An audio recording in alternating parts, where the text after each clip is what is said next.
In this video, I'm going to show you how to change your life with 4 easy journaling techniques. My name is Tyler Klein, and I run a Catholic mental health practice called Archangel Catholic, and I want to make sure you have the tools and techniques available to have a strong mental health game so you can pursue holiness the way you were meant to. Journaling is one of the greatest things I've ever done in my life. I use it regularly, and I can attest that it can change the way you think and feel day to day and through your whole life. Most people have some misconceptions though.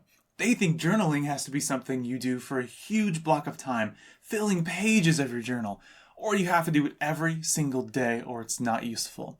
Or you have to start every entry with "Dear Diary." And none of that is true. There's a lot of ways to journal, a lot of techniques, some that take a lot of time, some that take very little, and you can pick the one that works for you. And if you can do it daily, that's great, but if you can't, you can build to that. Or make a habit of once a week even. Sit down on a Friday and journal. And I'm going to show you 4 different ways you can go about it. 4 ways that feel distinctly different, that do different things, and you can find the one that works best for you and begin incorporating journaling into your life. The first journaling technique is reflection. And this is very simple. You're going to sit down and you're going to write down the emotions you have. You may not know exactly what to call them, exactly what they all are, but do your best. Write these down and then reflect on them. And say, are these positive words? Are they negative words? Is it a mix? How much of one? How much of the other?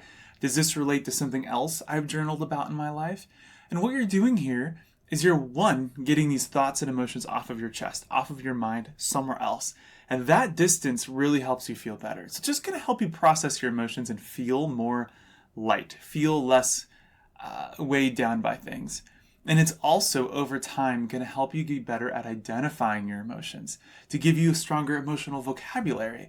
So you can identify things as you're going through your day, not just after, and you can respond more effectively. It's going to bring you clarity, and it's going to build the skill of emotional identification, which is not easy on its own. You have to work at it. So the first technique is just reflection. Write your emotions, reflect upon them. Do it as much as you can. The second technique is called narrative. And you're going to take an event in your life, it could be recent, something that day, or something way in your past, and you're going to write it down as a story. This does 2 things. First, it brings clarity. Like any of these journaling prompts, it brings clarity. It takes thoughts off of your mind that are hard to navigate, puts them out on paper, and something about that really makes a difference. The second thing, though, is it allows you to craft the story. You can look, you're going to see and feel details differently than you did when it was just in your mind. So it'll bring you a perspective, but it also lets you craft that narrative. So you can write the story in a way that helps you see it in a positive light, in a constructive way, or in a way that makes you less of a victim and more of somebody who can respond to that. Now, once you've done that, look at it and say, as I write this, what are the feelings here? Is it a hero's journey? Is it a victim story? What are the central components of this storytelling? You look at it and you say, can I then rewrite this? You probably will rewrite it in your perspective, like I mentioned coming into it. And then after say, can I rewrite it now? Can I make the narrative better? Can I make it more helpful for me? It's not about changing details. You're not going to lie to yourself. You're just going to cast light via a narrative that you didn't have before. So take something in your life, sit down, take 20, 30 minutes at most, and just write it down as a story. It doesn't have to be an award-winning novel. It could be really broken sentences, but just as a story. And see if that kind of writing, that kind of journaling, helps bring you more clarity and further along in your journey. Number 3 is tracking. Now, people won't think of this as journaling, but it absolutely is. In this case, journaling is just taking something on your mind and putting it on paper. And this is a very, very valid area to do it. So you're just going to track, like a scientist, some component of your life. This is the thing people don't think about because it doesn't start with Dear Diary. It's not necessarily emotional, but it helps you take control of things going on interiorly. So I recommend you take diet, exercise, and sleep. 3 very, very critical components of your life that will affect everything, your mental health and beyond, and start tracking one of them. There's a lot of apps you can use to track your calories, even just kind of estimate it. You can track your workouts, track your exercise, even if it's just tallying days you worked out, or maybe you're more nuanced in it. You track how long you sleep. There's a lot of Fitbits which go on your wrist, or apps, things like that. Or you simply just track days that you've slept uninterrupted. Find some form, simple or complex, and track one of those 3 things. Then look back and say, with the numbers, not anecdotally. What does this look like?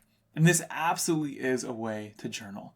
Write it down, keep a log, see it build up, and then track something else and track something else.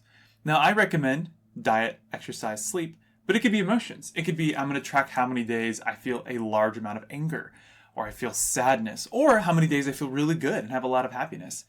But just keeping a log, and actually this will do a lot for clarifying you and giving you agency over what you're thinking and what you're feeling in your day. So method 3 is to track, journal, log, like a scientist. Method 4 is called second brain journaling, and it's very similar to method 3. It's less narrative, less emotional, and a little bit more scientific, but it is 100% a way to journal really effectively. And so here you're going to take anything that you need to remember. It could be names of people you're networking with, dates and times, to-do lists, things like that. And you're going to journal them down in one place where you can access them.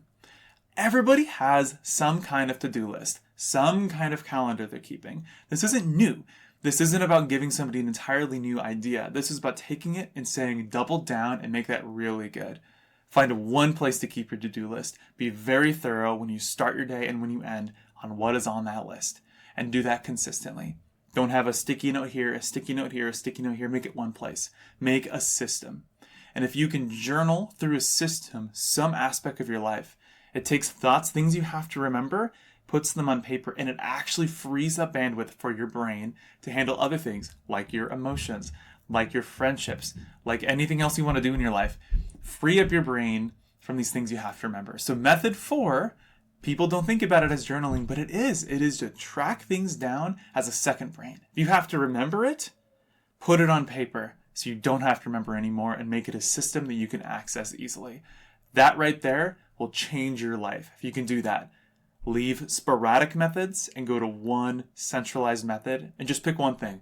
Make it your schedule, or make it your to-do list, or make it people you're meeting if you've got a very social life or social job. Make it one thing and start there.